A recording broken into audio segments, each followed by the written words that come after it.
भाइयों और बहनों, जब यूपी में समाजवादी की सरकार थी तो यूपी में विकास के नाम पर रंगदारी, हफ्ता, उगाही का एक बड़ा धंधा बना हुआ था।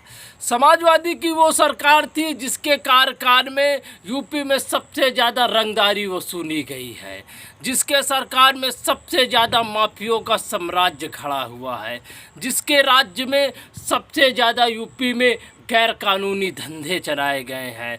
समाजवादी सरकार अगर 5 साल और बैठी रहती सत्ते में तो यूपी को किसी ना किसी कोने से बेचना शुरू कर देती है। यूपी में जब से बीजेपी की सरकार आई है तब से यूपी में नवनिर्माण विकास के कार्य किया है। यूपी में एक दौर था कि यूपी के सड़कों के बुरे हाल, समाजवादी की सरकार हो या बीएसपी की सरकार हो, कांग्रेस की सरकार तो कभी आई ही नहीं, ना तो यूपी में कांग्रेस की सरकार आएगी। दूरियों दूरियों तक कांग्रेस की सरकार की कोई नज़र नहीं आती है।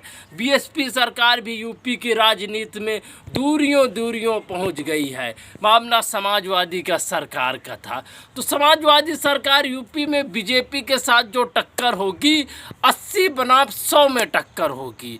अगर बीजेपी सरकार 80 विधायक पाएगी तो समाजवादी सरकार को 20 विधायक जीतने में लोहे के चना हो जाएंगे। उसका सबसे बड़ा कारण है कि यूपी में विकास ना करना। यूपी में आज जब से बीजेपी सरकार आई है, हाईवे का निर्माण हुआ है, नए एक्सप्रेस का निर्माण हुआ है, भ्रष्टाचार मुक्त सड़कें बनाई गई हैं। समाजवादी की जब सरकार थी तो उस सरकार में अगर कोई धंधा चला है तो सबसे ज़्यादा रंगदारी के फैक्ट्रियां चलाई गई हैं, और अगर कोई फैक्ट्री चलाई गई है तो वो आभरण की फैक्ट्रियां चलाई गई हैं। उसके बाद यूपी की जो समाजवादी में सरकार थी वो सरकार अगर कोई धंधा खड़ा करती थी तो माफियों का धंधा खड़ा करती थी। आज समाजवादी सरकार जिस तरह 80 बनाम 20 में इलेक्शन लड़ रही है, हमें लगता है कि समाजवादी सरकार यूपी में घसीट के 5% मतदान नहीं पाएगी। राजनीति में एक बहुत बड़ा मस्त दोहा है, डायलॉग है कि भरोसे वाले ही भोसड़ी वाले होते हैं। ये राजनीति का एक सिद्धांत है।